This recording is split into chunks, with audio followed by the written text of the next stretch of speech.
So we have a panel on women and the spirit of the New Deal to continue with some of the ideas and the wonderful presentation that Eileen gave us to get things kicked off here. And we have a really wonderful panel, but I'm not going to introduce the panel. I'm just going to introduce Rachel Brzezinski, who will chair the panel. Rachel is a former PhD from the geography department here at Berkeley. She now runs the Urban Affairs and Public Policy program at the University of San Francisco. And she just completed the draft, well, it's a final draft, isn't it? Of the People's Guide to San Francisco, which is going to be, it's in a wonderful series. It's going to be great. So here's Rachel Brzezinski to introduce the panel. Rachel?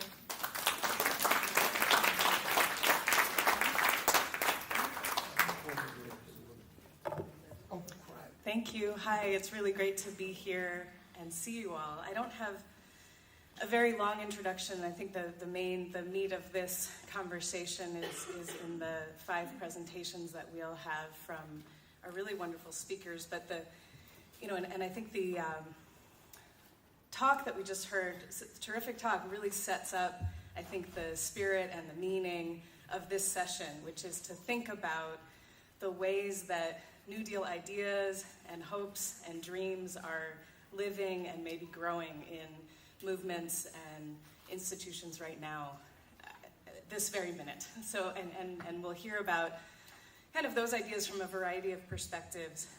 I'm just very happy to be here today. I also, in addition to the work that I do now, was very actively involved with the Living New Deal Project a couple of years ago. I'm sorry. He forgot, it's okay, because I can say that. And so it's really great to see it growing, and I worked, I think, with many of you who I probably never met face-to-face. I recognize a bunch of the names out on the table, people that I've emailed with in the past, so it's great to be here with all of you today. And by chance, my parents are here, who happen to have lived in a New Deal resettlement town for 40 years, so if you want to know what that's like, you can talk to them later. Roosevelt, New Jersey, it's called appropriately.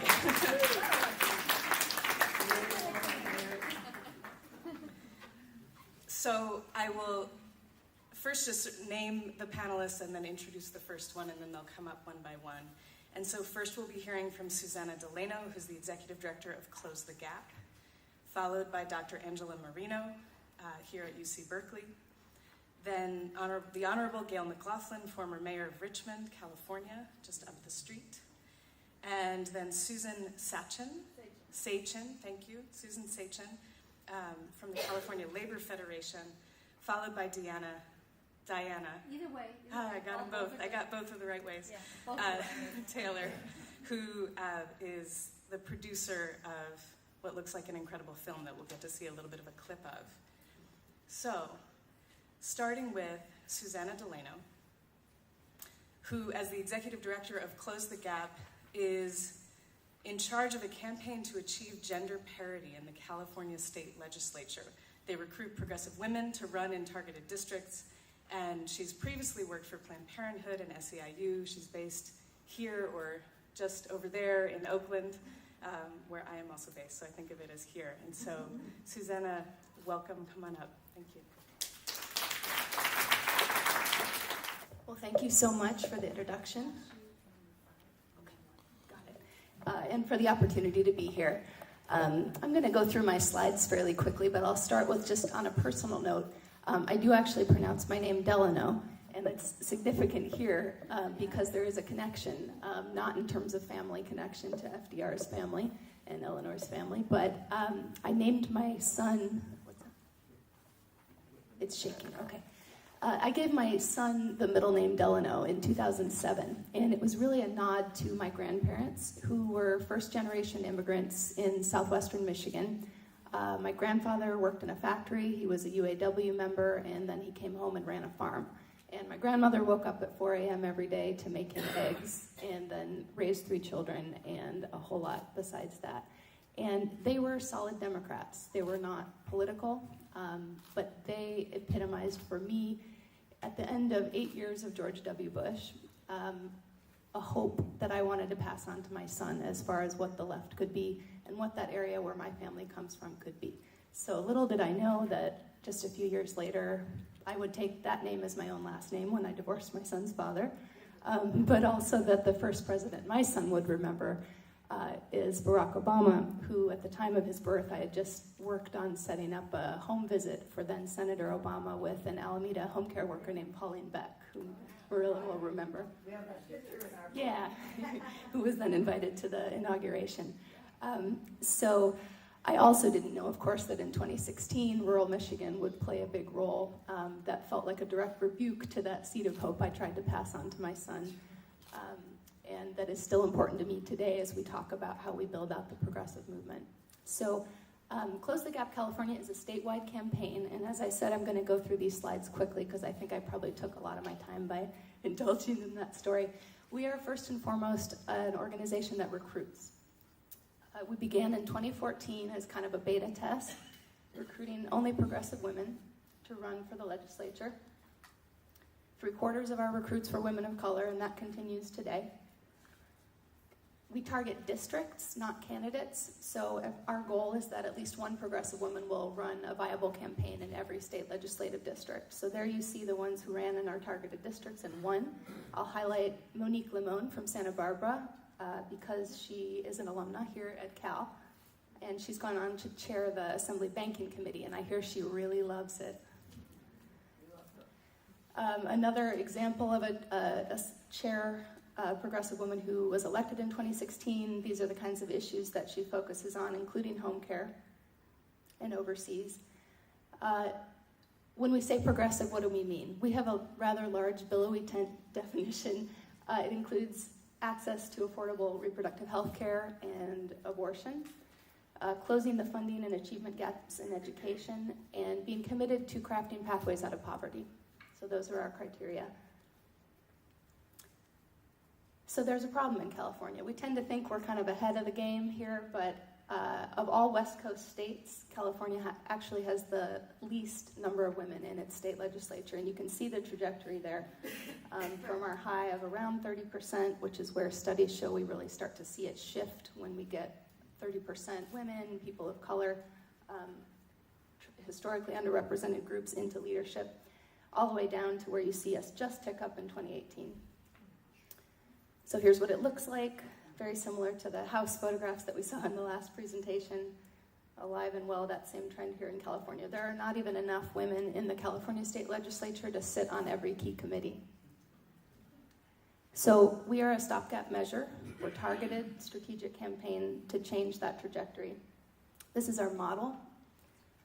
We do all of our work before the candidate even files or starts fundraising. So it's a lot about preparation, networking, vetting, asking tough questions, interfacing with a lot of progressive allied groups to make sure we're working with all the organic leaders who are already doing a lot of the work on the ground. There's a little bit of a sales job in terms of pushing women and helping them to really envision their path to success. There's a lot of mixed feelings about running for office out there, which I certainly understand. These are some of the organizations we are aligned with. A lot of times people ask me, oh, do you work with Emily's List or Emerge? Yes, we do.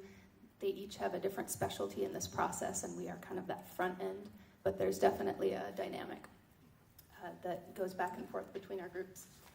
So right now, just in terms of our organizational goals, we think by 2028 we can get to at least 50% women in the California State Legislature.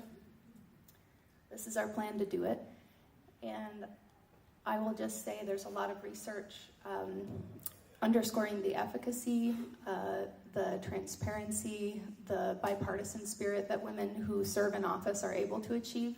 And I think for me personally, having come out of decades of work at Planned Parenthood and SEIU alongside home care workers, progressive women building a true contingent in the California State Legislature is not only going to serve as a springboard for them to go on and be the next national vanguard of policymakers, but it's going to be a chance to workshop the progressive policies that we started to get into here today, and then go on to set the gold standard for the nation.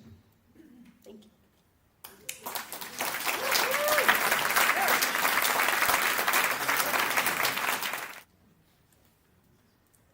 Great. So as you can see, our next presenter is Dr. Angela Marino, who's Associate Professor of Theater, Dance, and Performance, and also associated with Latino and American Studies here at UC Berkeley. She is the author of the book Performance and Populism in the Bolivarian Revolution of Venezuela, which came out this year, and advises an ensemble of Latinx theater on campus and in the community. Angela.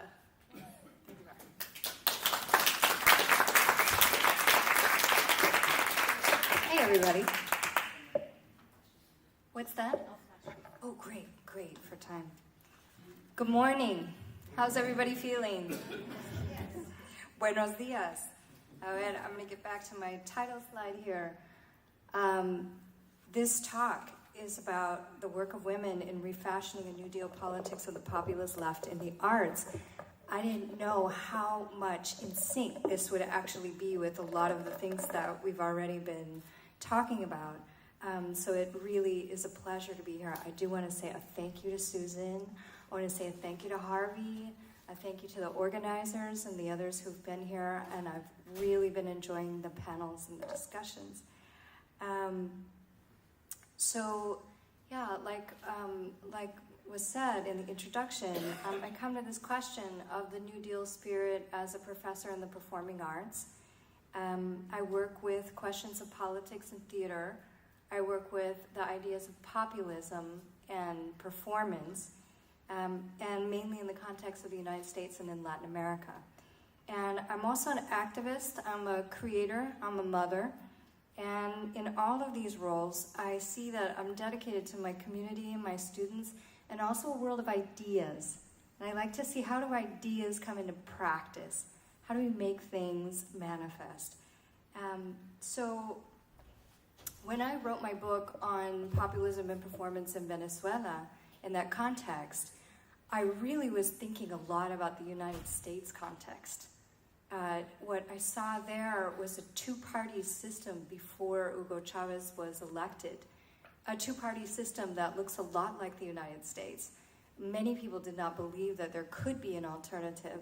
And when that revolution took place democratically and through the polls, really radical reform took place. And for better and for worse, but that participatory democracy really came into action. And that's what I became inspired by, actually, and in my thinking. Theater, of course, offers a particular lens as a laboratory for sorting out and understanding the world that we live in, and of course as an educational arm and community builder for social movements. So we saw this in the New Deal. We know from the fabulous talk by Susan Quinn yesterday on Hallie Flanagan of the FTP that Hallie was principally concerned with the building of a culture of public discourse. And with thousands of people working for the project, as Dr. Stephanie Johnson told us about in the Harlem movements in New York City, that there were thousands of people working for this project, and 50,000 people a week, she said, were engaging in live, face-to-face community building in spaces like theaters and art centers. So I see theaters and these cultural art centers indeed are an important place to build public culture. Some of our most powerful theater makers today are women, and no doubt the role of women has been prominently staged in many contexts.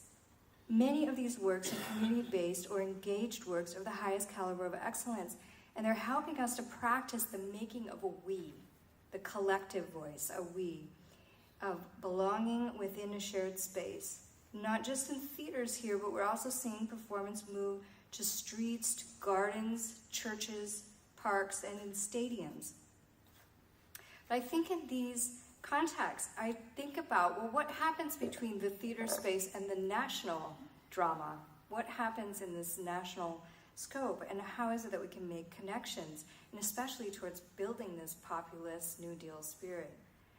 I decided to search for this answer over the summer, and one likely place in the theater was the Tony Award-winning production that's been touring for several years that people have held as the cultural zeitgeist.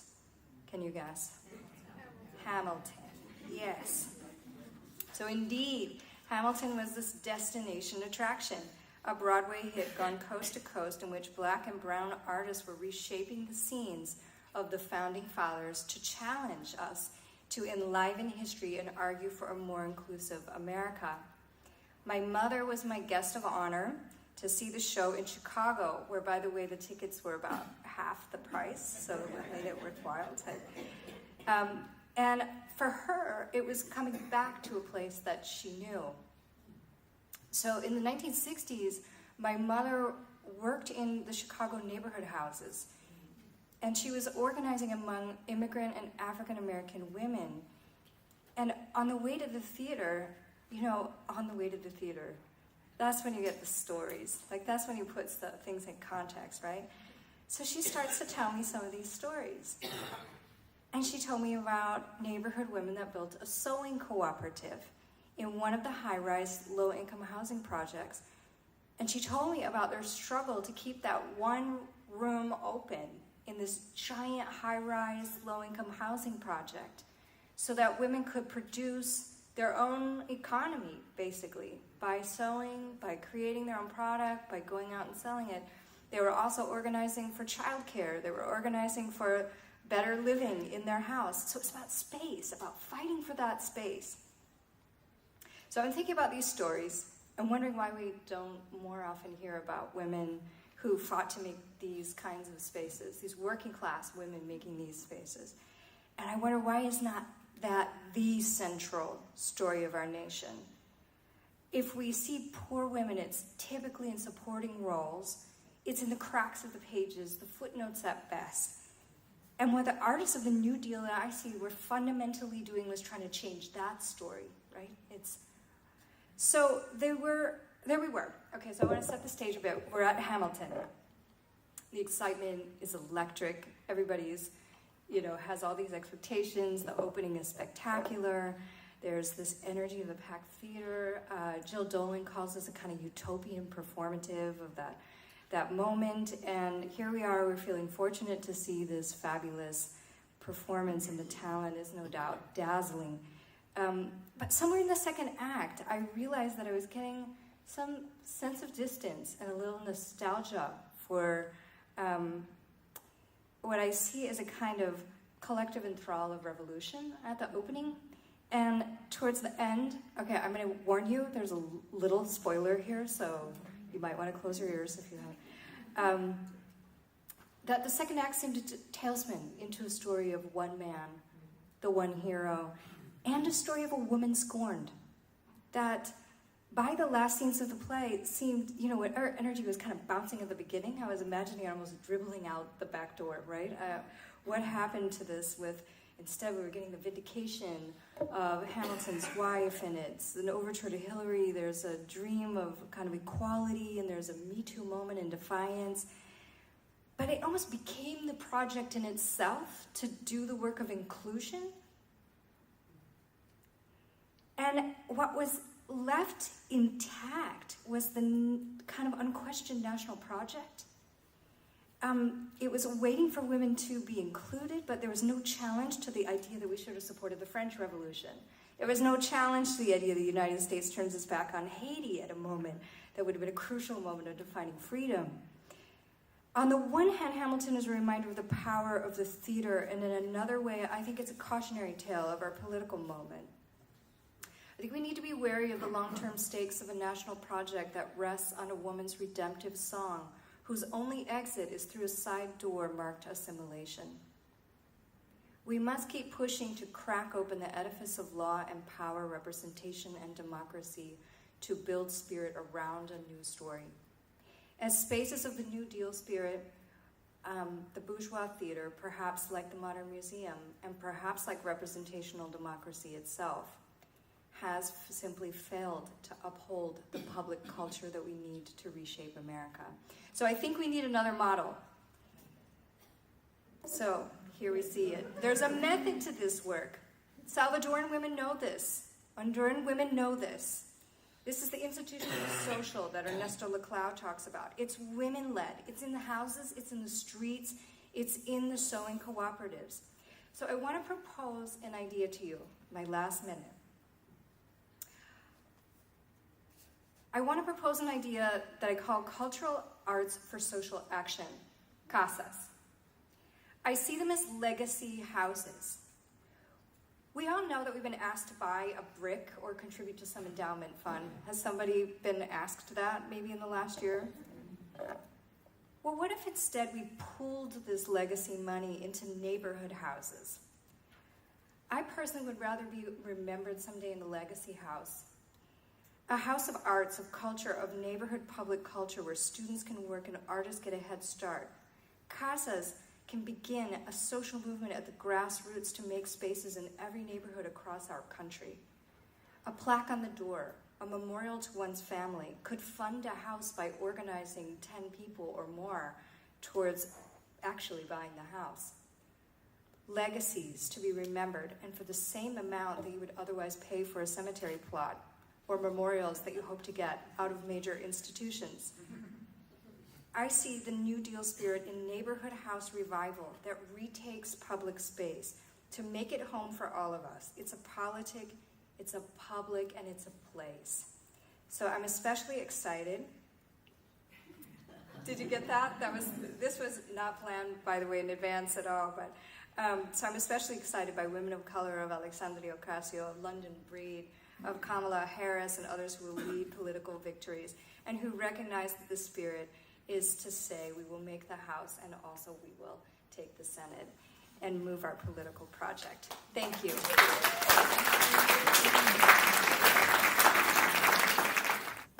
Wow, okay.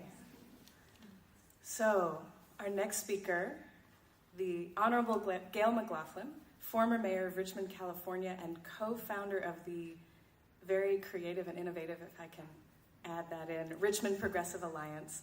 And Mayor McLaughlin served as a city council member. She was mayor for 2 terms, and in that time helped to advance the city's progressive transformation, reducing crime, instating a $15 an hour minimum wage before it was happening in a lot of other places, and challenging the very pervasive influence of the Chevron Corporation, which operates a refinery in Richmond and sort of looms over all of us from there.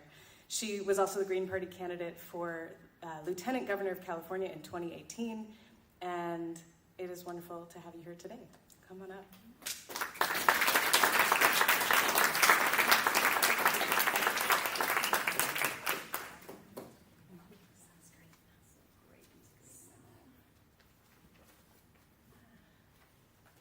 So thank you very much. I want to thank Susan for all her work in making this happen, and everyone else who played a role in organizing this. It's a real pleasure to be here with all of you today.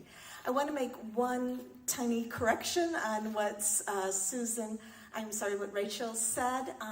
I was a recent candidate in the primary for Lieutenant Governor, but not a Green Party candidate. I was an independent candidate, no party preference. That's significant, and I'll share why as I go through this PowerPoint, which I'll go through rather quickly because I have about 17 slides. So first of all, the title of the presentation is Sisters in Solidarity, the New Deal and Beyond. So this slide shows an indication that, we really haven't come that far. We have this picture of a woman and her children in the Depression era, and we have a woman and a child in today's era, and there is so much pain, suffering, homelessness, hunger, etc. So the question becomes, what gets us to these crises, or what got us to the crisis of the Great Depression in the 30s? Well, it's a distribution of wealth. And today, actually, it's far worse. The share of income received by the wealthiest 1% keeps getting higher and higher. And the rate of poverty keeps getting larger and larger. In California, we have the highest rate of poverty in the nation, given our cost of living. In the Depression era, in the 20s, for example, the poorest 93% of the population, the non-farm population, saw its disposable income fall. I mean, that's a lot of people, 93%. And the rich spent a high proportion of its income on luxuries and savings. They did not invest, and there was an insufficient demand to keep employment at a high level. So this kind of unequal wealth is what led to the Depression. Now, how did that affect women? Well, it's estimated that more than 2 million women were unemployed at the start of 1933. Many of whom were the sole support in their family, not unlike today. We have lots more, I would say, female head of household families today. But even then, that was a big situation. And of course, the focus was on the traditional breadwinner, which was the man, and women were largely unrecognized by not only government officials, but also by the public at large. Here are a few women of the New Deal who started to try and correct that, and they did some great work. One of these women on the left is Molly Dewson, and she was a grassroots organizer for FDR and the New Deal. She galvanized grassroots support, which is how we make change. She built a women's political network. She recommended appointments in the Roosevelt administration for women. And she also started something called the Reporter Plan. And this was a selection of women in each county to monitor the progress of government agencies. Also in the middle there, of course, is Frances Perkins, who was the Secretary of Labor. She was recommended by Molly Dewson, who was a friend of the Roosevelts, by the way. And of course, Frances Perkins was the first woman appointed to the cabinet. And then on the far right is Ellen Woodward, who was head of the Federal Emergency Relief Act, worked on work relief programs for women, and she was on the Social Security Board, as was Molly Dewson. And overall, what these women did was really defend the rights of women to work, the rights of women to be represented in government and politics. Something that Frances Perkins would say was that the people are what matter to government. And that's really what should matter to government. Today, not so much. That isn't happening. So, let me move on here. So these women of the New Deal entered the political realm of social justice. They did this for themselves, their children, for the population at large. They had their roots in the women's suffrage movement and the progressive reform movement of the 20s. They inserted themselves. They used their spirit, their determination, their political will to insert themselves and to network with each other so that they helped to insert others in their network into positions of policy making so that policy could be made in the betterment of all. Now today what we see is a new and worsening crisis. Like I mentioned, California has the highest rate of poverty in the nation, even though we're the 5th largest economy in the world. That is really obscene and outrageous. Healthcare, in my city of Richmond, 1 out of 5 people can't afford any health care. We have a crisis in health care, and hospitals are closing. Education is a crisis. We need free public college. Climate change, we're in a planetary emergency. We need money out of politics. Corporations have control of candidates and our electoral realm. So what did we do in Richmond, California? Richmond is a city to the north of here, right across the bay from San Francisco, a very diverse city. We are home to this billion-dollar corporation, the Chevron oil refinery, which is the largest greenhouse gas emitter in California. It releases millions of tons of pollution, 40% of the greenhouse gas emissions in the Bay Area, and 80% of Richmond's pollution. Before 2003, the Richmond City Council was in Chevron's hands. Each of the candidates or elected officials on the council had their campaigns funded by Chevron. Now in 2003, some of us decided to become the leaders we were waiting for. We formed the Richmond Progressive Alliance, the RPA. We stood up, organized from the grassroots, like the New Deal women, stood up to the old guard, which was dominated by Chevron. We ran corporate-free candidates for city council. I'm proud to have been the first corporate-free council member in Richmond and a corporate-free two-term mayor. And I was committed to leveling the playing field for all, which include advancing women into political leadership of all kinds, including to commissions and boards. We also started an International Women's Day event called Sisters in Solidarity, where we did a lot of networking. Because we're a majority people of color, a lot of the African American and Latino leaders in our community began to dialogue. And after our events, they continued to have events of their own, which was a wonderful thing. In 2014, we beat $3 million of Chevron money on the electoral field to reelect a couple of us, 2 women, myself and Jovanka Beckles, and a Latino, Eduardo Martinez, and we beat all the Chevron candidates in spite of Chevron spending that amount of money. So some of the things that we were, the goal of beating on the electoral field is to make change for people. Some of the things we were able to do was a minimum wage of $15 an hour, rent control, reduced homicide 75%. We got over $100 million of additional taxes from Chevron, limited their pollution, set up a green job training program, championed an innovative foreclosure prevention program, supported our immigrants, we're a sanctuary city, supported our public schools, and so much more.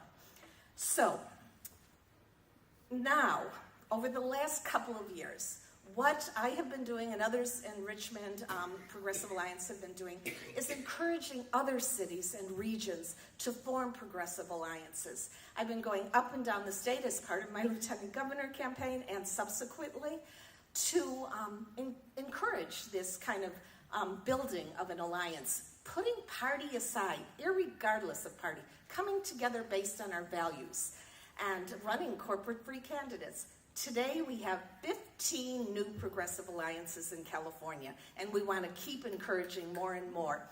And what we're doing now is, while we're still encouraging new progressive alliances, we're networking together to form the California Progressive Alliance, which is a network of progressive groups, progressive alliances, but also social justice groups and just progressive groups in general, coming together again, outside of any party. Independent organizing is our theme. And so our whole focus, we're having our founding convention in February of 2019, and you're all invited. You can grab a flyer on the literature table that basically tells you how you can learn more about it. Go to the website, californiaprogressivealliance.org. We want to really come together as we move forward in California, because 2020 is only a year, really, from February 2019. California's primary is moved up to March of 2020, so we only have a year to really start thinking of primary work for the presidential election, and so we need to put our heads together. All eyes will be on California in March of 2020.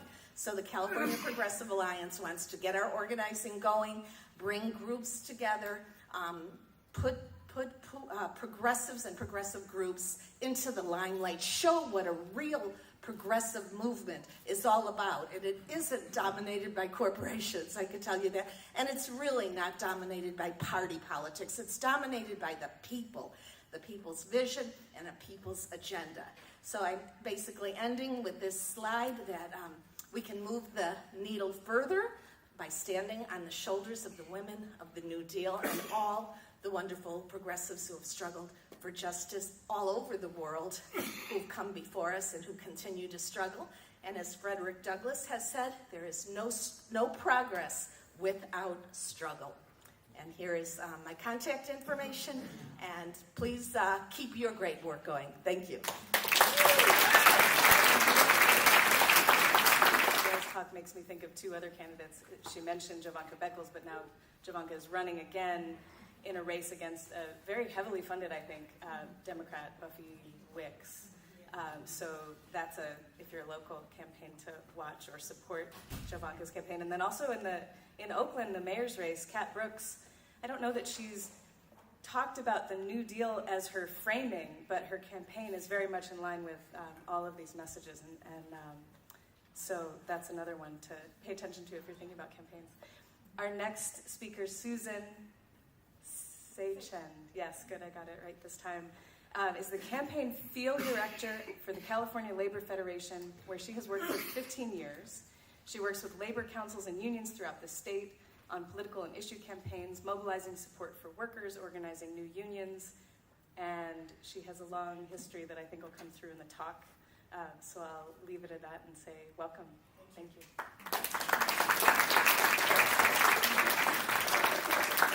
Thank you, Rachel. Thank you, Dick, for all of your work. Susan, you're amazing. Thank you for just inviting me to be part of this. As I started talking with Susan when I first was thinking about how to do this today, I was in tears on the phone, thinking about my own family. And, I so appreciate being able in these really hard times, and I'm sorry that I wasn't able to be more part of this, but we are actively working day and night right now to flip 10 House races in California. And almost half of those have women, and in almost every district where there's a woman running, she is like ahead of the pack of her Republican Neanderthal. And we've just expanded our work to try and just send more California volunteers to Nevada to elect Jackie Rosen to the U.S. Senate, just so needed in these just really, really hard times. So it's a really, really long time, but I wanted to just, it's a moment for me at least to just think about the spirit of the New Deal and all of us rising to a new level for this country, because we are all enmeshed, and just appreciate all the brilliant people and minds and women in this room. We all are in our own struggles, but how do we unite that? Because people so want change. They so want to be a part of something that lifts them to a new level and gives their family hope for the future. And that's, I think, what we share so much in labor. I'm the daughter of a New Deal family. I just began thinking about that when talking with Susan. My grandparents immigrated, worked in packing houses. My grandmother's the only one that lived long enough for me to know, for 2 cents an hour. They were part of the first strikes when they were teenagers, when the Packing House Workers Union was formed, all non-English speaking. I think of my dad, who dropped out of high school in the 30s because life was so hard. He had to go to work, as did many of my relatives, and ended up on a New Deal project in Minnesota. He remembers leaving on the bus. But I wish I had more from what they experienced, but they just didn't want to talk about it. Life was just so hard. The Dust Bowl, I grew up in Kansas City, Kansas, the just surrounding environment that they went through and lived through. So they knew the before, and then the New Deal, and jobs, and security, and promise, and a hope, to go off and fight in World War II, all those men, because they had something to believe in, that their country was doing for them. And that's kind of the spirit that my father, like many others, the right to vote, thinking that the Democratic Party was for working people, to never not vote. So we have changed so much, and I think about, the work that all my grandparents and my parents and their families in the 80s, corporate America devastated the American economy. Things moved for cheaper labor. All those good jobs moved to the South. When we tried to organize them in the South, I started in the farm workers movement, actually, for 6 months and kind of never came back, but organized in the South in the textile industry. All those jobs, as we started organizing, moved to Singapore and Malaysia and other places to exploit a new group of workers. My grandmother's packing house and all those union jobs moved to Timbuktu, Iowa, and Kansas and Nebraska, and brought in Vietnamese and Latino immigrants. So it's been a cycle, but I think we see the spirit of workers today really grabbing onto the fights that are in front of them. And I just want to go through this quickly because I appreciate all that Eileen and the rest of you did. But just want to share with you, and this is just a glimpse into some of the labor and worker struggles that are going on today. And it is, again, about freedom. I'm just looking about all those freedoms. The freedom to organize and have a union and job rights. Our biggest advances in labor is when we were part of social movements in the 30s, the farm workers movement, the civil rights movement, I Am a Man in Memphis when the garbage workers went on strike. The freedom for income equality. You know, the Bay Area and this country, there's never been a greater gap. The freedom for immigrants to not live in fear. And the freedom just to have rights and respect and security. All of those basic things that we are just fighting for. We are part of campaigns in the Silicon Valley for especially service workers to try and rise up. And there's been some amazing successful campaigns. These are janitors and security workers. Almost over 7,000 homeless are in Google's hometown. And they call it Googleville now, right? This just takes us back to the 30s of people escaping poverty. If anyone's been on 580 in the morning and seeing all the people coming in from Tracy and Modesto to work in the Bay Area because they cannot afford to live here anymore. Google, how does a security officer survive? How does a Silicon Valley security officer survive in the Silicon Valley? I mean, it's just one of their themes. We visited, when we were organizing security workers, we visited homeless shelters where workers live now who can't afford a home. And the homeless shelters are set up with P.O. boxes so workers can get mail. We visited people whose homes were no more than a hotel room, converted motels, and they worked 2 jobs to do this. So Silicon Valley Rising is a whole coalition of unions and community groups fighting for the social issues that people have at work and in their communities for affordable housing. And also, these are Intel workers, hotel workers, food workers that work in Intel, one of the fabulous rich companies who organized a union, won their election, and just got a great contract. And as we speak, Marriott workers are on strike in San Francisco. 9 hotels. I was on the picket line a couple days ago. In Oakland, they walked out. In other cities, 1 job should be enough. That is their theme. 1 job should be enough. And it is just striking in these, days of just outrageous income inequality that people work 2 and 3 jobs. So we see and again appreciate that the rising occupations, the California economy is so changing, the rising occupations are heavily women's work in the service sector and in social services. These are hotel workers, childcare workers who are organizing in California. Disney, there's a huge ballot measure in Disneyland for affordable minimum wage for Disney workers who have been fighting forever, who can't afford again to live in Orange County in this fabulously wealthy enclave of right-wing social thinking. Walmart workers, shared with Eileen, Nelson Lichtenstein helped us do a lot of research when the Walmart campaign's still going on, Walmart workers, fighting for their rights and justice. Home care workers have fought day and night, tooth and nail, to have rights, have been excluded from almost everything, are the first under attack from the current people in the White House, and are about to lose their ability even to contribute to their own union by dues checkoff. They're going to make people collect by hand or find some other alternate form of collection. And these are people that make minimum wage, have had to fight for even benefits, who take care of sick, dying, elderly. When my mother was dying, our home care worker held our family together, as we were all in pieces, and we think of the hard work that they do. Fast food workers have just been on strike recently.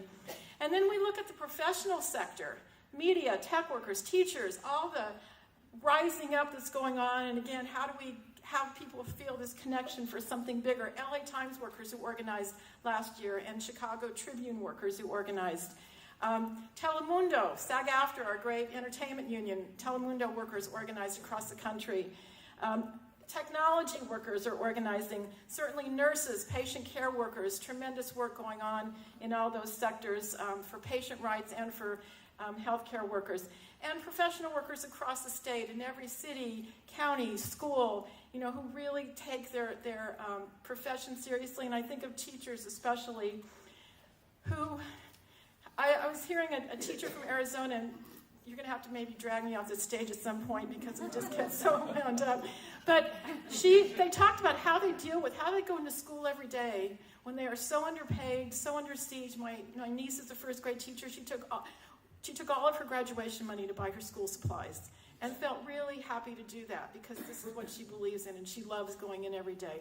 But they talked about how they can shut off the challenges that they face when they walk into their classrooms with their kids, because that's what matters to them. And we should just all feel grateful that we have teachers like that who are working under such a state of siege, go in every day, and it's the kids that matter. It's not just teachers, it's all the schools workers. Labor and social movements, an amazing woman leader in Orange County in labor, connecting with the Women's March, with the March for Science, that sign, A New Dark Age. Black Lives Matters, the fight for everyone to feel that they have respect and dignity. These are security workers and janitors in the fight. These are all through labor. And then the fight for immigrant workers, which is a game changer in this country, and that's why the Republicans fight so hard against it. One of our young organizers works with me day and night. There was a new law that there are lawyers, that most lawyers did not know about, that went into effect on January the 1st of this year to stiffen penalties for immigrant families who brought their children over. So his mother, on January the 2nd, had her hearing in Juarez, Mexico. His father got his citizenship. Hector is a dreamer. He came over when he was 3. He called me that day and he said, my mother lost her hearing. She can't come back. She's accused of a stiffer penalty for child trafficking, for bringing her 2 young children over. She has been in Mexico for 30 years. She came here and felt like this is her home. She's raising her 5 children here, 3 of whom were born here and are citizens. And we just, he cries for the day that she didn't do this sooner. But she's in now southern Mexico with family who took her in, that she hasn't been with for over 30 years.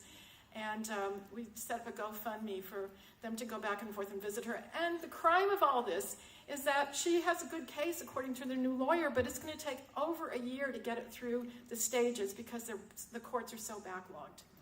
And it's just, it's a crime. The people who did this are the ones that should be in jail and should be sent away. If we don't retake the House, Congressman Kevin McCarthy in Bakersfield is rumored to be the next speaker. You'll see Dolores Huerta in the middle here, our current modern woman warrior. But we've done a lot of actions at his office, and he accused people from coming from out of the area. All those signs have a zip code on them because they're all people that live in his district. And since 2013, his office has been locked on most days to people coming there, because he doesn't want to face his constituents, and it's a lot over immigration reform. Not getting the vote in 2013 when we had the chance for comprehensive immigration reform, and to this date, for every action around Medicare, around Social Security, the office stays locked. That's a crime. This is our money, and we're being shut out of this office. Our young dreamers, who are just amazing young warriors who stand up for everything that they believe in and put themselves on the line, and the people that I work with on our staff, who are out in the hardest places of the state, in the Valley, in Fresno, in the Inland Empire, and could be picked up at any time, but they are out there every day organizing people. And so we think about political and legislative activism. I think of all the women who are changing and all the great work that we're going to do for the future. Our Senator Connie Leyva out of the UFCW, the Food and Commercial Workers Union. Lorena Gonzalez out of the San Diego Labor Council. Jovanka, hopefully my next assembly member, working for Jovanka. And then Maria Elena Durazo, right in the middle there, a real woman warrior running for the state senate in LA. On the forefront, both in our Union Unite here and also in the immigrant workers. And, certainly in the California Labor Federation, I feel really lucky. We connect with everyone in the state. This is a big family coalition. We certainly have a dysfunctional family at times, but we're out there on the front lines for what matters. We had a big bill this year that the governor didn't sign. Most workers who don't have a union have to sign a pre-hire agreement that they will subject themselves to the company's arbitration procedure if they have any kind of wrongdoing. Totally unfair, totally takes people's rights away. Fought it through the legislature now for 2 years in a row, and the governor vetoed it. So we are going to come back and fight another day on that. And rape on the night shift, you mentioned that. Women walked for 100 miles to Sacramento last month. And these are amazing women. Just see their video of how their lives have changed to take on this issue. And I remember actually I was doing a training, and one of the young organizers said that she remembered in LA that her mom, one car picking up her mom at night. She came out and she couldn't say anything. And it was just months later that she finally confided in her daughter that she had just been raped that night. And rape on the night shift. And so the janitors now have gotten a bill passed. It isn't just the supervisor or the company that's going to train them. They're going to have peer counselors of janitors to be able to train each other because they know what this means and they know what's at stake for women to be able to have the courage. Okay, so stop. So anyway, we're fighting on. Women are in the forefront of all of these important fights. And we especially support the young dreamers, and this is, my daughter painted this for me in middle school. A woman is like a tea bag. You never know how strong she is until she's in hot water. Thank you very much.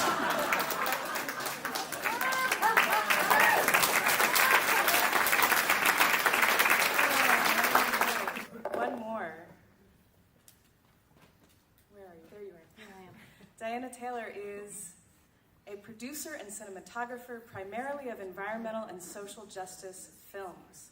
Her documentary, Dorothea Lange, Grab a Hunk of Lightning, aired on PBS, and she is Lange's granddaughter and has been deeply influenced by her grandmother's sensibility and aesthetic.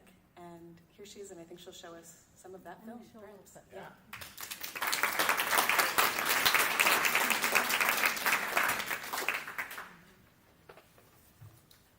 Wow. Susan. My grandparents, and we speak about Dorothea Lange, but Paul Taylor was also an incredible activist for the migrant farmer.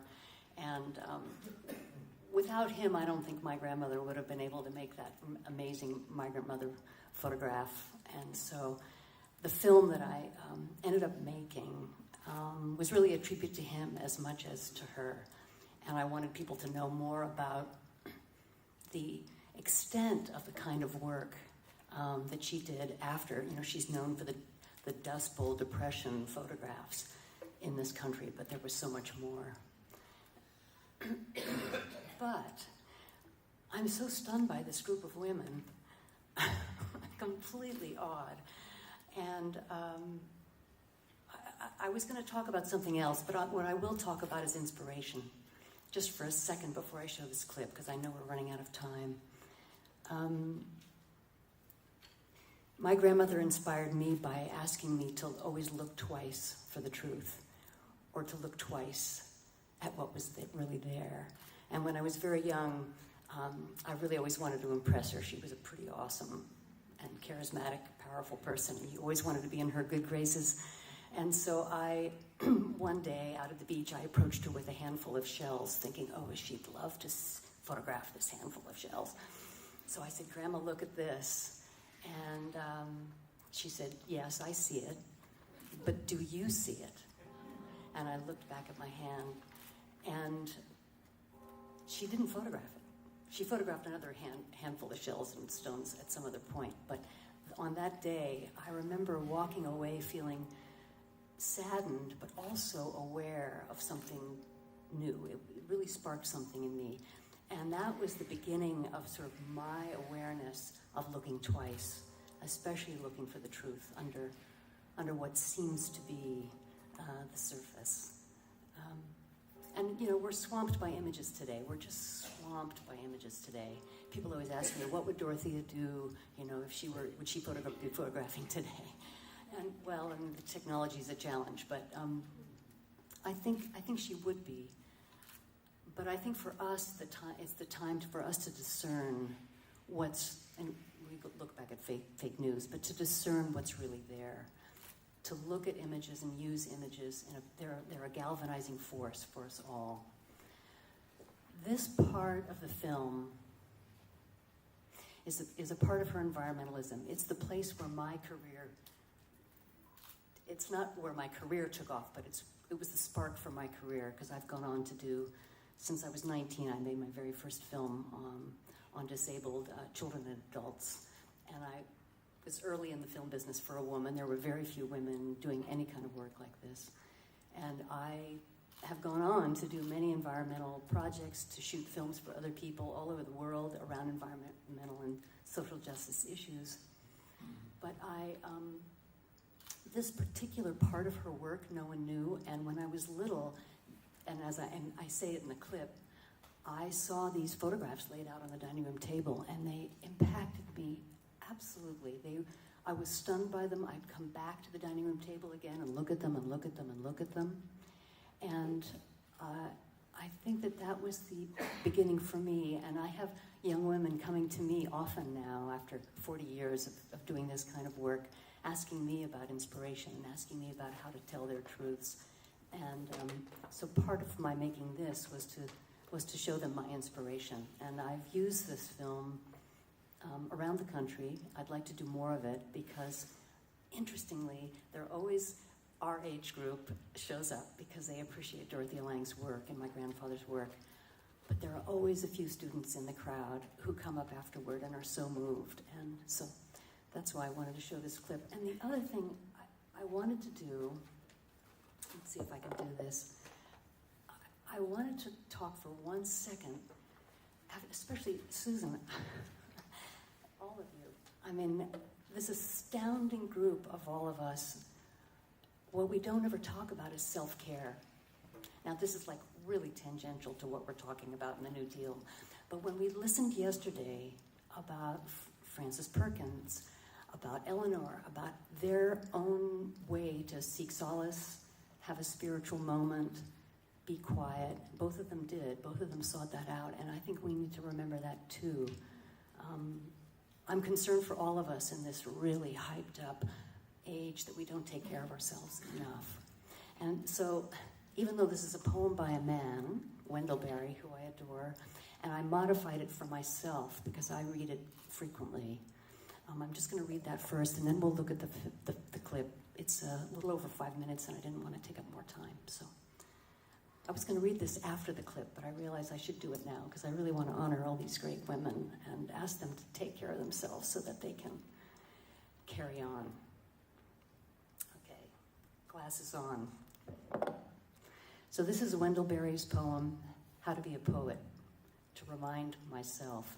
And I've edited it for me, so I've made it a little more ecumenical for writers, not just for writers. It's for image makers, for artists, for everyone. Make a place to sit down. Sit down. Be quiet. You must depend upon affection, reading, knowledge, skill, more of each than you have, inspiration, work, growing older, and patience, for patience joins time to eternity.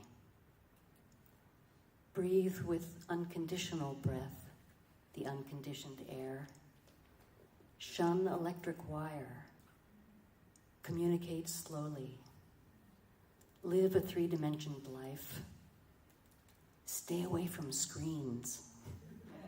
Stay away from anything that obscures the place it is in. There are no unsacred places. There are only sacred places and desecrated places. Accept what comes from silence and make the best you can of it. Thanks.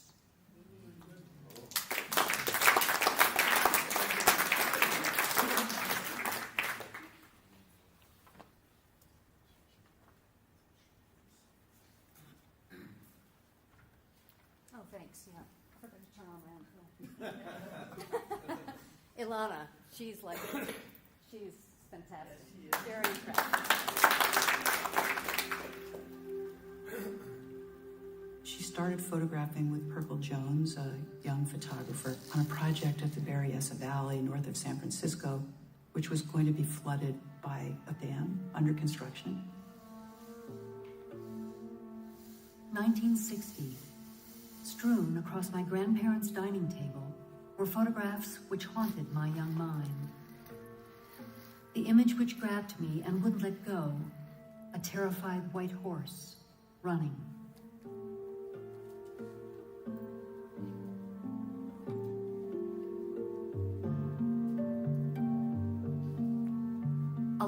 miles long and 2.5 miles wide, Berryessa Valley and the town of Monticello were part of California legend. Families who had lived there for generations had raised pears and grapes, alfalfa and grain for their cows and horses in its productive soil and nearly perfect climate. Death of a Valley illustrates an aspect of Lang's work that people have really not noticed at all, an environmentalism.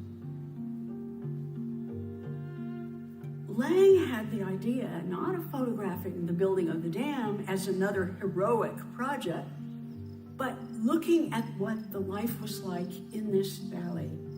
The valley that would be flooded and destroyed by the dam. There's this wonderful photograph of a woman holding out her hand as if in welcome. And the text says, "The valley held generations in its palm."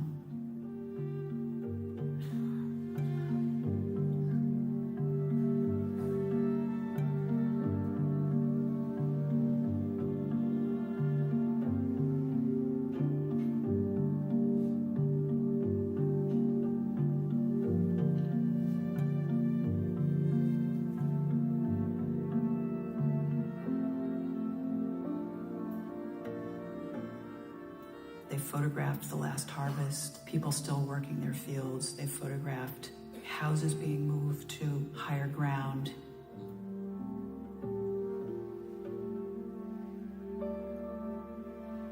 The cemeteries being unearthed and graves moved. And then you turn the page and there's a photograph that just spreads across the center line. The sky is darkening and you get the sense that things are turning for the worse. And then you turn the page again and you see these photographs that were left.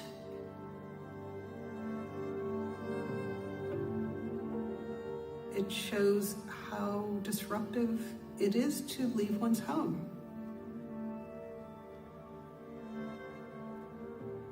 A caption in Death of a Valley reads, "The big oaks were cut down."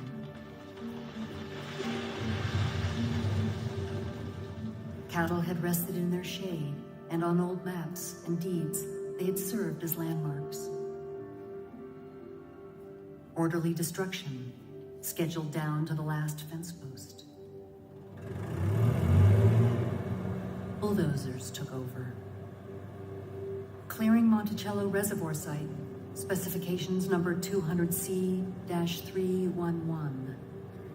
Buildings shall be removed completely or leveled. The reservoir site shall be cleared of all trees, stumps, brush, and all fences shall be removed. All shall be piled to be burned in such a manner that the piles will be as nearly consumed in one burning as possible.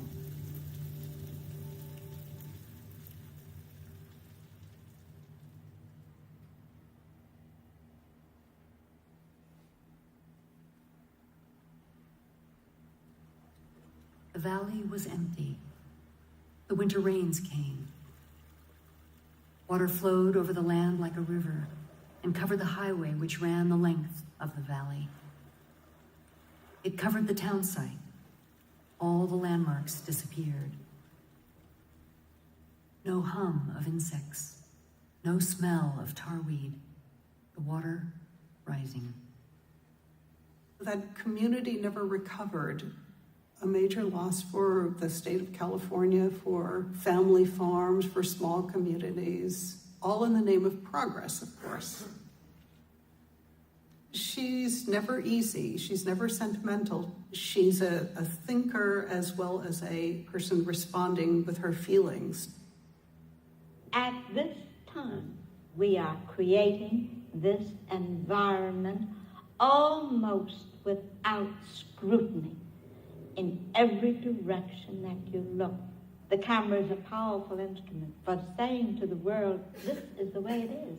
Look at it. Look at it. Thank you.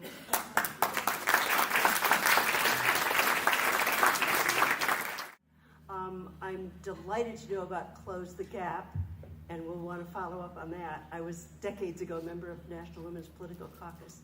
The question I have is for, on campus? Oh, the name is eluding me. Yes, Angela Marino. The CASAS project. You just mentioned it, really.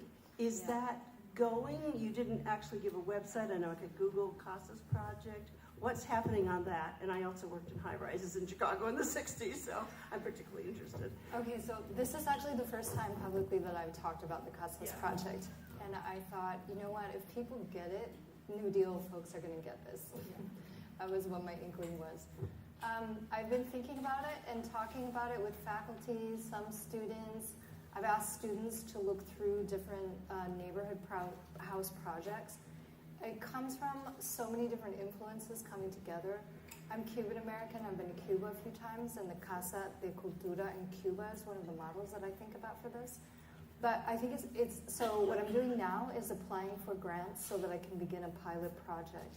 But I have a vision for this that needs to have a kind of organic, creative component to it. It's not something to plunk down into, I don't want to over-institutionalize it. I like to see the pilot project develop out of an organic connection to a community from people who live in a particular area. So I'm looking for models that might not be a nonprofit top-down. So I'm in a pilot project phase right now, but if people are interested in that, I think about it a lot as a model or way for us to fund a more public culture of the New Deal at a moment when we can't expect funding to come from the feds right now. So how do we make it possible to do this other work?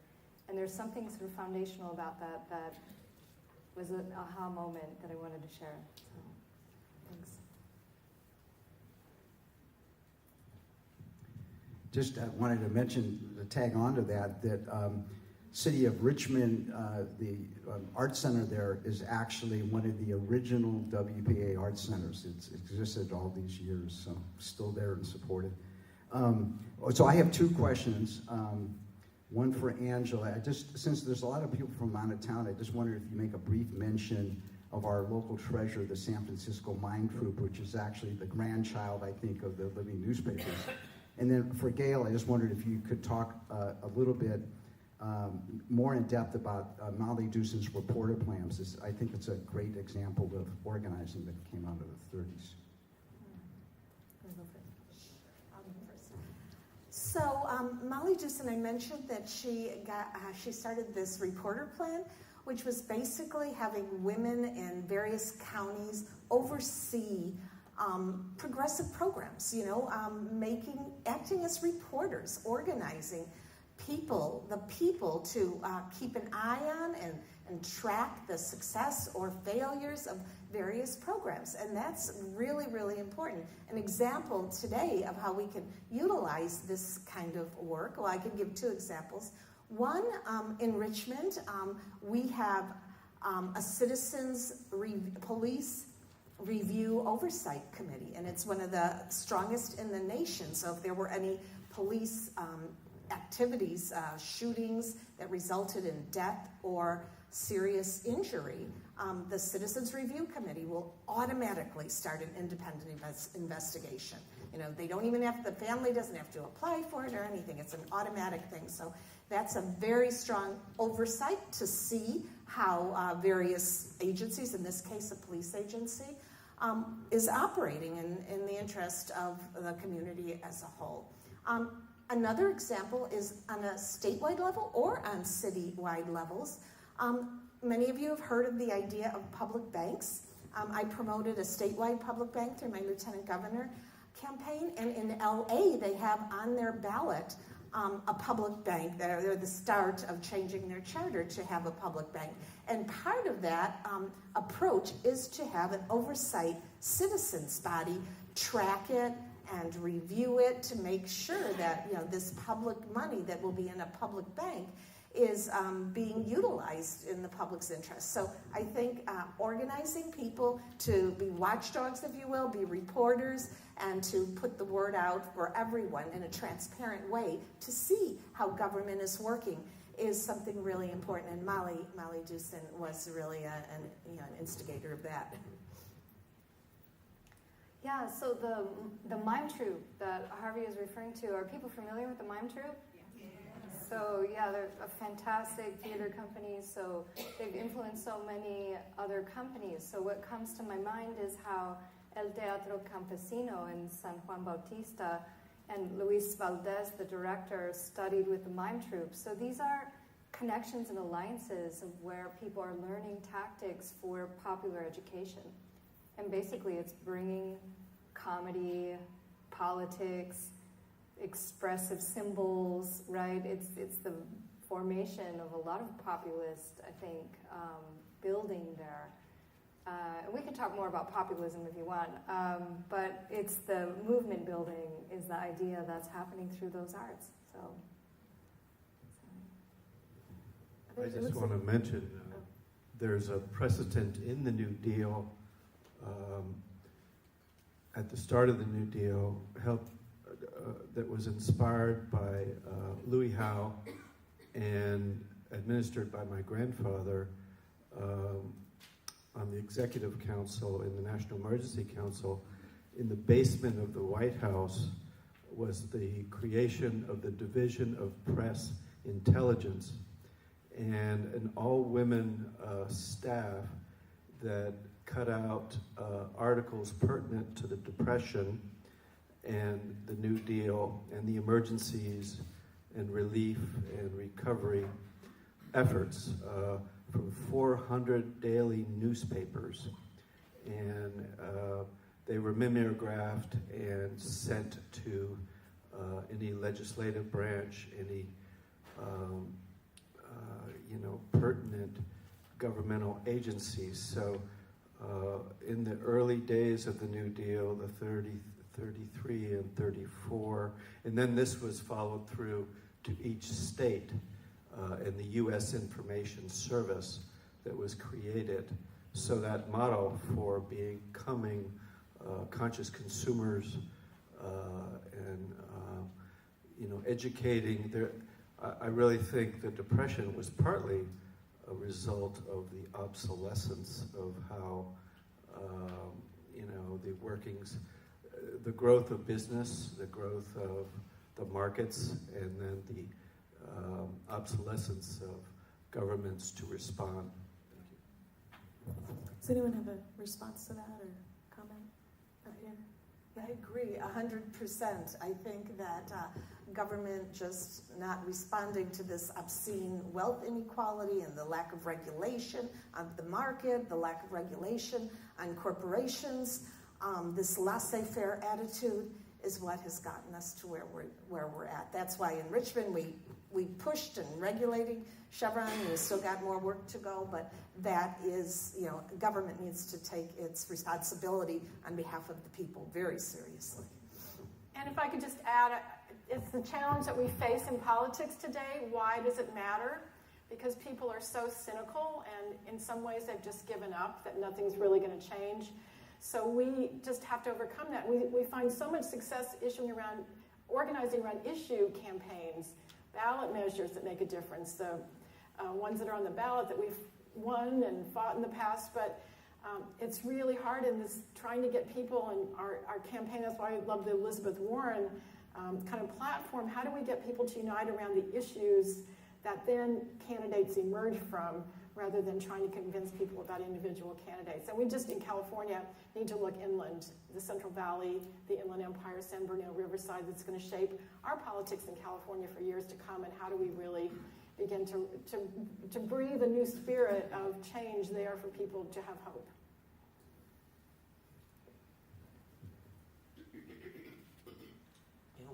This is what for Gail McLaughlin. The New Deal had this thing, deposit insurance, and at Glass-Steagall, the separation of investment banking, so that people weren't, able to use other people's money to play their games, and then a whole bunch of people were uncovered when the thing popped. What sorts of things are you doing in Richmond in community banking to? I know the mortgage stuff was really interesting.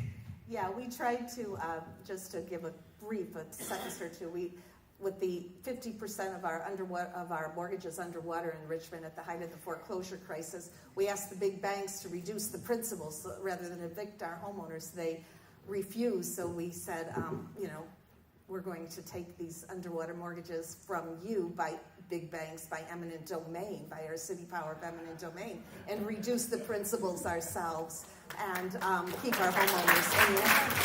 So it was an innovative program. Today, actually Congress stopped that, unfortunately, but by putting a bill into place that said any public entity who uses eminent domain to acquire a mortgage will not get government insurance. So that's why when you have Wall Street funded Congress people, these are the kind of things they do. Today, what we're doing in Richmond is we helped fund a study with Oakland and Berkeley on public banks. So that's kind of exploring it, where things are at, and do we want a regional public bank in the Bay Area, in the East Bay? So I think that hasn't quite come to the city council yet to look at, but that's, and of course we encourage people to put their money in credit unions in the meantime and such. So. Okay, one second. There's one up front first. So I have a couple questions too. I wanted to ask Susanna, how do you identify the women that you want to advance as candidates for the legislature? And I wanted to ask Diana, you mentioned your environmental work, and photography and media are such powerful forces for changing hearts and minds. And I'm just wondering if you could talk a little bit more about your own work in that way. Sure. So our recruiters kind of try 50 different things at once. It's a multitasking approach for sure. We target districts, like I mentioned, so we will do a district profile before we go in to look at the demographic shifts, to figure out who the thought leaders are, who are the institutions, who are the refinery or corporate dominant force in the area, and how has that interacted with the politics. We meet with our allied organizations, including labor, including environmental, constituency groups in general, to see who their leaders are, who they think are kind of rising and bubbling up. It's crowdsourcing in a lot of ways. If we're at a loss, we will look at all the Democratic or left-leaning local electeds first and talk to all of them, so county supervisors, school board, and city council. One story I'll tell that is one of our favorite ways to find women. I think Cecilia Aguiar Curry is serving in the state assembly based in Winters. She covers Napa and a number of counties up towards the north, and she had been the mayor of Winters, which is a very small city. We heard about her because she won an award at the state fair, I believe, for innovation in dusty little Winters, California.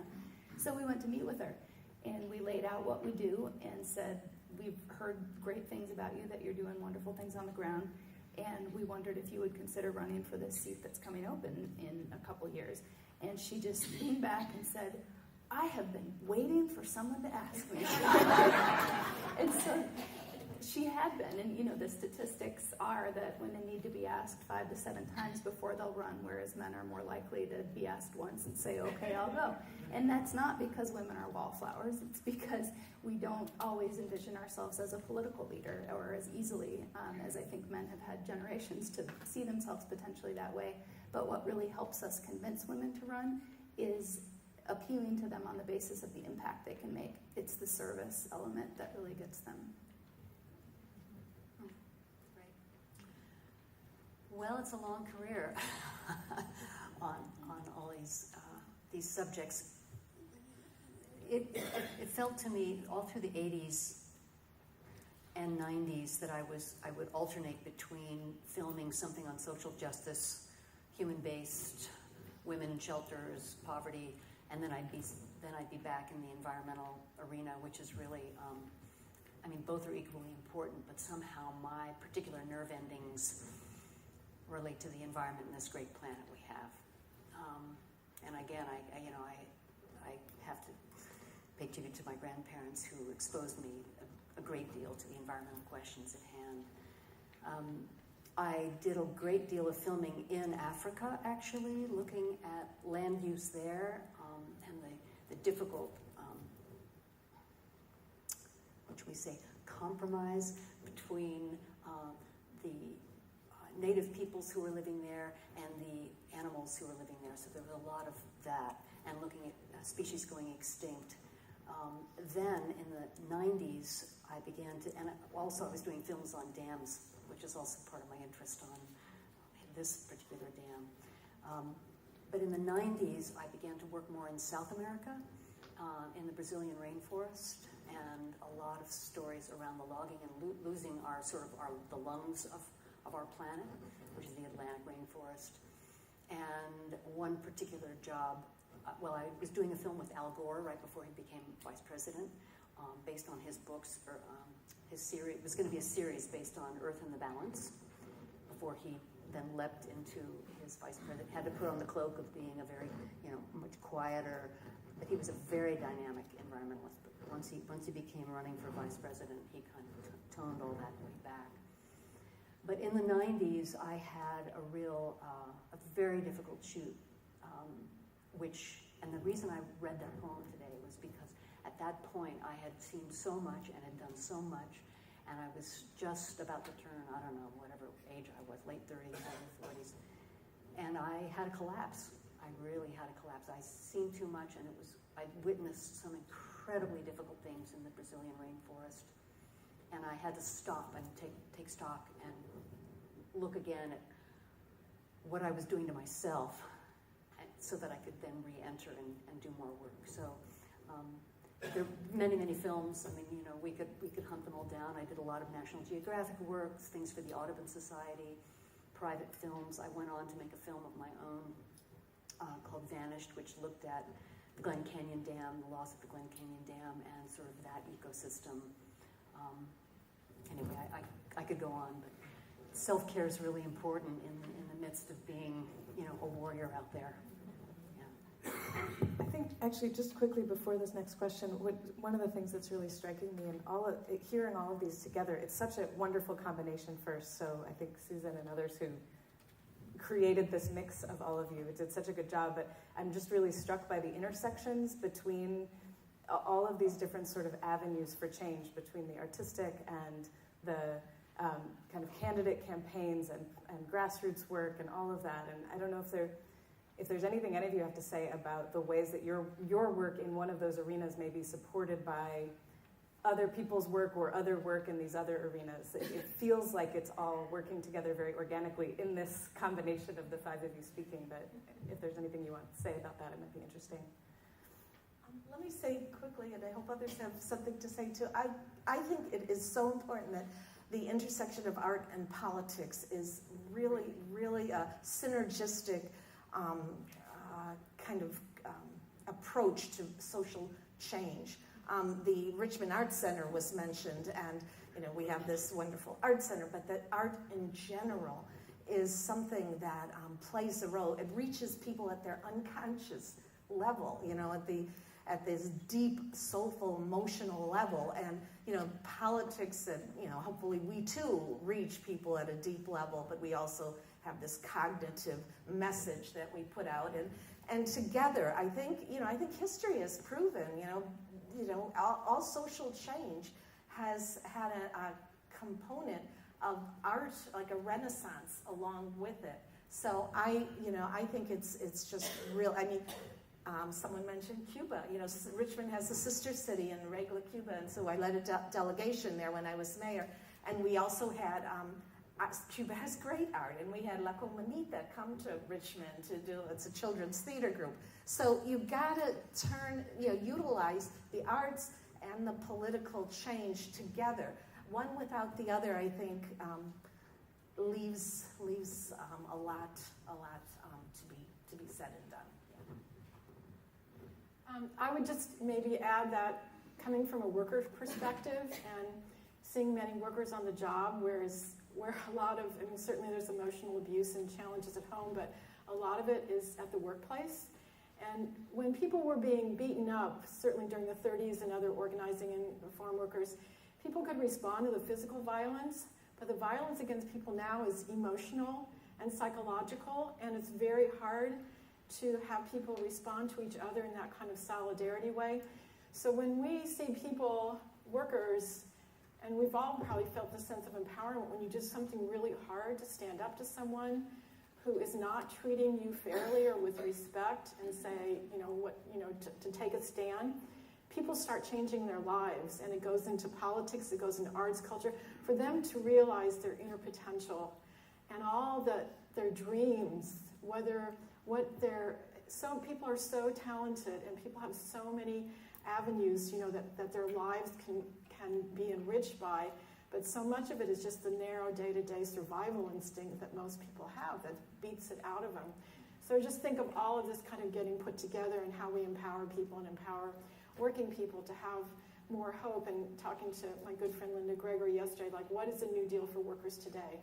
Because it is so hard out there, and it's so hard for people even to just think beyond like the day-to-day, survival mode. So I just appreciate all of this of helping each person kind of feel and have a dream that they can pursue that gives their life more meaning.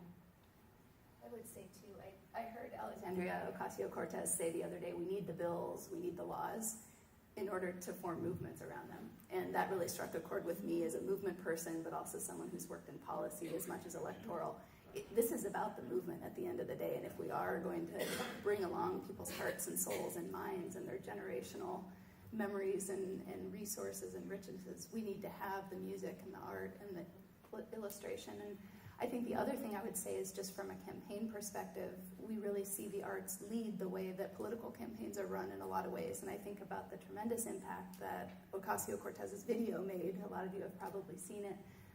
In terms of the editorial viewpoint of it, the personableness for women, the fact that she's on the subway platform, putting her heels on or taking them off, and she's doing her lipstick in the mirror. Those are huge in terms of the way that women are allowed to run for office and be women as a 360-degree being in terms of going into office. You contrast that with what you saw in the 80s, thinking Dianne Feinstein as the mayor with the little ties and the suits. And then, with Obama's campaign, absolutely, the graphics were a huge deal with Shepard Fairey, and now that kind of populist spirit is a signal, I think, to voters that this is a way to build the movement you want to build. I would add there's something about making visible the lines of production that actually go on behind the move from the local to the national. So what you're talking about with this image and representational mode is to keep the human there. You're keeping the woman, the person, the context. There is no identity without context in place. And so to be able to show that and move with it through the movement, but I think we could do even more along those lines. I think we can actually show, whether it's through documentary or through more of our, I think both our visual and our person-to-person performance work, that we're showing production, we're showing the relationship of audiences to event, and we're building these images that were even shown by Professor Boris this morning. They were fabulous because you're really seeing all the people involved, and that kind of thing is kept invisible, right? And it makes us imagine that all this local work that people are doing is somehow separate and apart from the national or the regional office building and bill making process. So yeah, I appreciate all those images to keep us reminded, and if there were more ways that we could make production visible, I think that will help us. Yeah, I think Susan's photographs did that for me. All those different groups organizing, all those different colored t-shirts. And thinking about the farm workers in Luis Valdez and El Teatro Campesino, it was the music. I mean, the rallies and the work, and it was a really hard time, but the music lifted people up. The teatro helped people identify things in a way that, you couldn't talk about in words, or the hardness or the cynicism. But anyway, the music was such an important part of that movement, and great that he's continued it today and still lives with us, all the songs. I just want to touch on one more thing that your presentation Susan was all about union, organizing and accumulating power in the hands of working people, of the working class, is what the movement, in my view, is all about. We have to have the power that we don't have right now, and solidarity helps us build that power. And what is that power all about? The idea of having us all be enriched as human beings and enrich. We need our survival needs. We need food. We need shelter, but we also need the arts. I mean, that's why the arts are so important in education, for a well-rounded education. We need it all, and as we seek to get that power in the hands of unions and of working people, we want that well-rounded human being to emerge. I think the microphone is in someone's hands, maybe third row. Okay, we've got a question. Can you hear me now? Yeah. I think you're absolutely right, but I think we have to be very careful also about the public's starvation, how it's been starved for the arts, and how it doesn't question art. One of my fondest memories of my father was he worked the evening shift at the Nashville Post Office, which is in downtown Nashville. It's a huge Art Deco building that's absolutely gorgeous. Unfortunately, it's been taken over by the Frist family. I don't know if you know the Frist family, but I went to school with the Frist children, and I used to ride by their house with one of those white column buildings there. And I would ask my mother, they have 3 horses. Why can't I have 1 horse? And my mother would say, well, don't be silly. Their father's a doctor. Dr. Frist was the person who single-handedly mowed down the hospital, set up the Hospital Corporation of America and stomped out charity hospitals, religious hospitals. They bought the post office and turned it into a magnificent tower of art, public art, so that all of Tennessee and all of the area there worships the Frist family for providing this free public art. It's so ironic. So I have a predilection for holding on to the post office buildings. And I'm wondering if your movement for the public banking has considered, I know at one time there was thought of having a public bank. When I was in I was a home care worker for 40 years with Susanna and others. And I know that it was very hard because most of the women couldn't set up a bank account. They didn't have the credit. We could have public banking and we could put it into the post offices, at least on a short-term basis, and that might solve several problems. Yeah, that is a proposal nationally for public banking. They're trying to eliminate the post office, first of all, move them all into Staples and these other Home Depots. But public banking at the post office is one of the things, the vision of the postal workers unions. In the front row, Dr. Boris, did you still have? I just wanted to mention some other uses of the arts.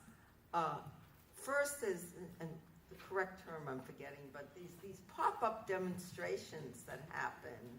What are they called? These these flash demonstrations, which are amazing. People start singing a union song or about a campaign somewhere, and then I've seen the way in which Filipina migrant domestic workers, whether it's in Paris or in New York City or elsewhere, Vancouver, have created plays. And it's a combination of organizers doing oral histories and people sharing and telling their stories, and then creating a public performance and having other community members come in. And it's a very powerful both organizing tool, but also leadership building. So I just wanted to share, and it isn't just Filipino workers, but they have been doing that in a very powerful way globally. One more. I'm told we have time for one more, and then maybe some closing comments, and we'll wrap up. Can you hear me? Great. Yeah, I'm Kirsten Downey. I'm here because I wrote a biography of Frances Perkins. I wanted to say to you, Mayor McLaughlin, what you did in Richmond was fabulous.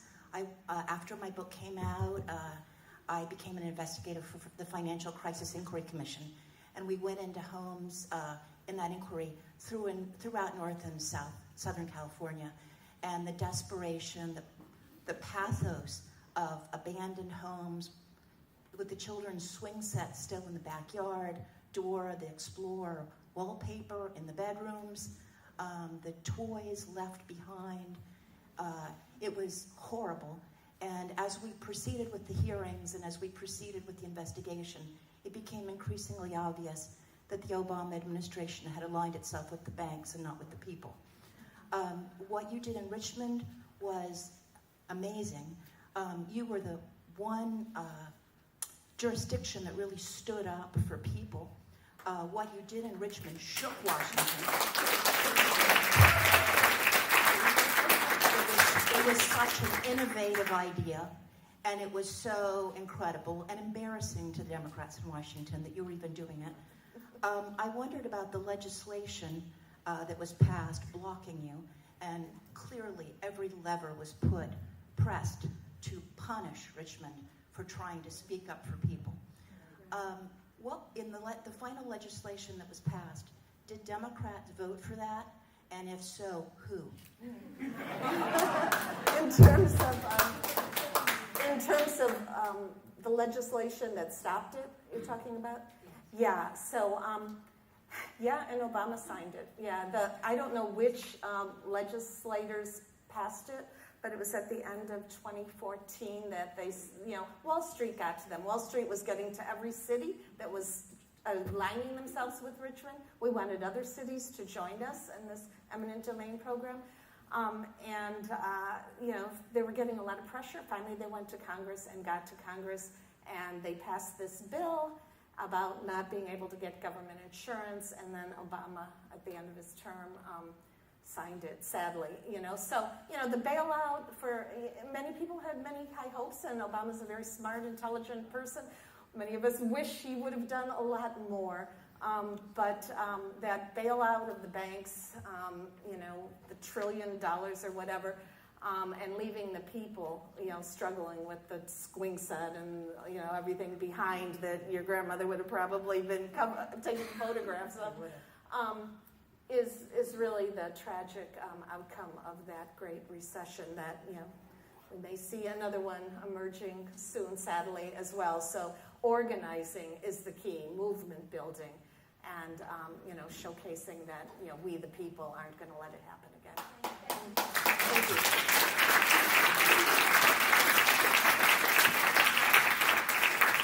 And I think that's a perfect ending, and I think we need to close so that people can get to the bus. But thank you all so much for being here. And thank you.